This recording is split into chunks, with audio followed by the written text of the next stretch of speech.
Kibaki appointed me chairman of Kenyan, Oh. where I served for more than 10 years. Okay. And that was a great experience for me. The power sector excites me even today. It's a very exciting sector. How was that experience being at Kenyan? Well, that experience opened many doors for me, including the one I'm working on now. I'm working on establishment of a solar plant, 40 megawatts, at Kambu. Okay. We started 5 years ago. We are just waiting for a license. To finalize on it. Oh yes, it's a very advanced stage, you know. We have laid down all the groundwork. We are just waiting for a license, which will be forthcoming, we are told, any time now. Okay. So how was the first 5 years of Kibaki? How was that experience? Very good. Before Kibaki fell ill, he was a very good leader. A leader who was focused on development, not interfering with anybody or causing trouble to anybody, but just focused on development of our country and laying the groundwork. You know, many development paths we are taking today were laid down during Kibaki's time. Certainly in the field of infrastructure. That is Kibaki's baby. And he did a very good job. Sure. Unfortunately, he became ill and he was not as productive as he would have been otherwise. That is, I think that time it was a moment of new energies in Kenya where everybody was excited. Absolutely. Absolutely. A lot of energy was released and we could see results. We could see Kenya certainly highly respected around, you know, and having an impact on the surrounding countries. We were known as an island in a region of turbulence. And that reputation remains to date. You've mentioned then, were you still at the chairperson of NAC when you were in Kenyan, or you let go of NAC? I left. You left. Oh, no. Kenyan, when in Kenya, I had to devote my attention to that. That's right. Okay. So later on, I think there was also the 2007 issue with some political issues in Kenya. The post-election violence that happened in Kenya at that time. You were at Kenyan. Yes. How was the mood in the country at that time? Bad, really. It was bad. In fact, we got to our lowest level. I think because incitement makes people lose their minds and they kill one another unnecessarily. This was a byproduct of politics, bad politics. And thank God we have got over that now. We are in an entirely different phase. With the new constitution, now we got the new constitution in 2010. How was that experience? The new constitution is very progressive. The Bill of Rights in our constitution is as good as any you will get anywhere. And we have not fulfilled some of the requirements. For example, 2/3 gender for women. We have not fulfilled that. All these are very progressive moves, you know. And we can be proud that we got that constitution. If we can only abide by it, we'll go places. Kenya is a great country. But like many other countries, we have obstacles to overcome. One of them is tribalism. We acknowledge it because unless you accept you acknowledge a fact, you never overcome it. But we accept the fact that tribalism is a big enemy. We accept the fact that corruption is a big enemy. And these are problems we must address realistically in order to go places. True. And we must address them now. Oh yes, we must address them now. Otherwise, our growth will be seriously inhibited. So maybe we can also touch on a little bit about your faith journey since you became a Christian to now. What are some of your experiences in working with God in your political journey, in your business journey? Since I became a Christian, I was happy to have Christian parents to begin with. So from my young age, I was brought up to believe in Christianity. And since I was saved myself, I have kept the faith. And I was fortunate to marry a wife who had been to a Bible college in the US and who really stuck to her faith. She was a source of great inspiration to me personally. For example, she read her Bible faithfully every single day. In fact, she had several Bibles, different versions. And to begin with, I was not a believer to that extent. But copying her example, I personally became a great reader of the Bible, and it transformed my life. Because it is real. I believe with all my heart that the things written there are true, and I try, with the help of the Holy Spirit, to live up to my calling. And this has made a great difference in my life. Has it been difficult sometimes being in politics, in leadership? Even in politics, I try to stick to my faith. There were many temptations, and I avoided them because of my belief. So it has been your guide in Absolutely. Your actions. Absolutely. And when you have that guide, you cannot go wrong. That is true. Are there maybe one instance where you had to apply your faith in your job? Maybe even at Kengen or even in the private sector? Oh yes. In Kengen, there were opportunities for corruption. People would come to me and ask me to help them to win tenders, and I would get a cut. And I told them no, because I was appointed chairman at the same time as Eddie Njoroge, as managing director. And the two of us are firm believers. So we agreed from the beginning that we would make Kengen a zero corruption zone. And believe it or not, during that 10 years that I stayed at Kengen, we stuck to that.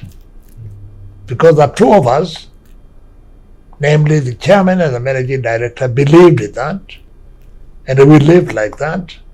Our staff followed our example. And Kengen was one of the exceptions in the energy sector with zero tolerance to corruption. And I'm glad, because even today, I was with the MD not so long ago, that foundation which we laid is still there and strictly followed. Okay. So as we move now forward a little bit to, recently there have been, I think you've heard in the news, the young people were praising the Gen Z, as they are called. What is your opinion on, or your thoughts around now this new generation of people who are coming up, who maybe have not appreciated or have not seen the journey that you have gone through? You see, we must admit that there are things happening which should not be happening. I mentioned corruption. The level of corruption is frightening. Because people used to steal a few thousands, a few millions. Now it is in billions. The country cannot continue like that. It's not sustainable. The young people are not as patient as we are. They want answers today. And no wonder they are going to the streets. So this is understandable. It's not justifiable, but it's understandable. Our hope is that the problems they raise will be addressed in order that the youth may not continue this way. But they are genuine problems. I don't agree with their method of solution. It can only bring destruction, not repair, destruction. But the problems are real and genuine, but they should be addressed differently. I was disappointed when they were invited for a dialogue with the president and they turned the invitation down. And I asked myself, if they don't want a dialogue, how are they going to resolve the problems? You address problems in order to resolve them, don't you? Yeah. So what Jen said is lacking, I think, is leadership. Because if they had leadership, at least one would appeal to leadership to be reasonable. But as it is today, they are just like a mob. True. And I don't believe they will get very far unless they get leadership, and that's what I tell them. I have grandchildren who are involved in this. I tell them, look, if you had leadership, the leadership could sit down with the government and air its grievances with a view to getting solutions. But now, if you don't want to disclose your leadership, how will you resolve the problems? Sure. And maybe as we end to wrap up, what are some of your hopes for, let's say, the church, the country, the young people in the future? What in the future, when you look forward, what do you desire for? For the church, I would say the church should be very careful not to be interfered with by politicians. The principle of separation of church and state is still sacrosanct even today. The church should be the conscience of the nation, independent, standing for the right as stated in the Bible at all times, regardless of the consequences. The minute the church starts being compromised, then it loses its power. Because its power is divine, divinely anointed, and it can only be realized when it sticks to the truth as stated in the Bible.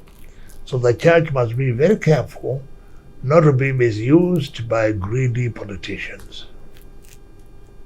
That would be my advice to the church.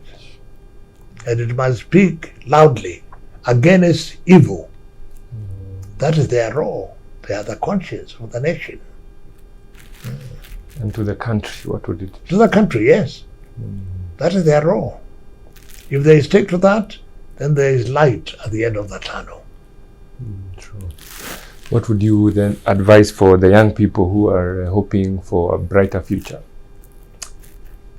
Young people have a right to hope for a brighter future. But I would say it comes when, one, they follow down procedures and regulations. It doesn't come through riots or breaking people's property. It doesn't come that way. It comes when they are properly organized and they follow the laid down procedures. Above all, they must be prepared to respect the government of the day and be prepared to have dialogue with it. The government is anointed by God, for the welfare of man. And we as citizens should listen to the government and let our voice be heard. You know, the majority will always have their wish, but the minority must have their say.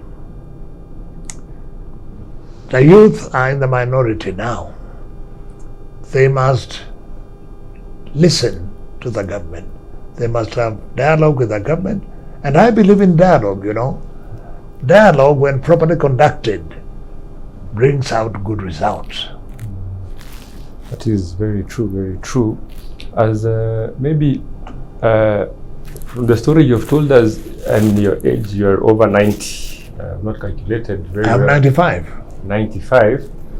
And we have found you here at your office, at work, still at 95. So what is the secret to your determination and still consistent? One, you must have a sense of purpose. What is it that you want in life? Two, you must have faith. My faith in God has helped me a great deal. Three, you must live a decent life. Four, hard work. Whatever you do, you must believe in hard work. Because if you read stories of successful people, and I've read several, they were all hard workers. I've just finished reading a book on Manu Chandaria Foundation. Read the book. These are wealthy people, and you study their lives and find that they wake up very early and sleep very late. In other words, they work hard. There is nothing worse than idleness. If at my age, for example, I choose to stay at home, just read newspapers and sleep and rest, I won't last for another 3 years. But hard work helps you even to stay healthy and take care of your diet. If you don't take care of your diet, you won't live very long, and have regular medical checkups, because many diseases can be cured if detected early enough, even cancer. I myself, you may not believe it, I have had open heart surgery, in South Africa about 25 years ago. It was very successful, thank God. It has never come back. I even had cancer at a very early stage, because it was detected about 15 years ago, detected at a very early stage. It was treated and healed completely. So regular medical checkups can save you from a potentially lethal disease. And you mentioned diet. What kind of foods would you advise? Don't eat too much nyama choma. It's not good for you. It's advisable to see a dietitian, actually, because many of the foods we eat are not good for us. Too much protein is not good for your body. Too much fat is not good for your body. Too much salt, too much sugar. These things must be taken in moderation. If you can, don't drink at all. If you drink in moderation. But if you are the kind of person who leaves a bar at midnight, and in the morning at about 10 you even want to have a drink, you won't live long. You won't live long. Your body is not meant for that kind of life.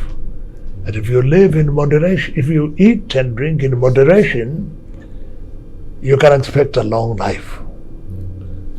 And above all, avoid loneliness. Loneliness has killed many people, because you feel neglected, you don't have friends, and you begin to deteriorate. You can even die. People die of loneliness, because Because there's nothing worse than feeling neglected. People don't care for me. There is nothing for me to live for, and you die. You're asking for death, and so you get it. So, have friends. A good friend is closer than a brother, you know that. Be of good cheer.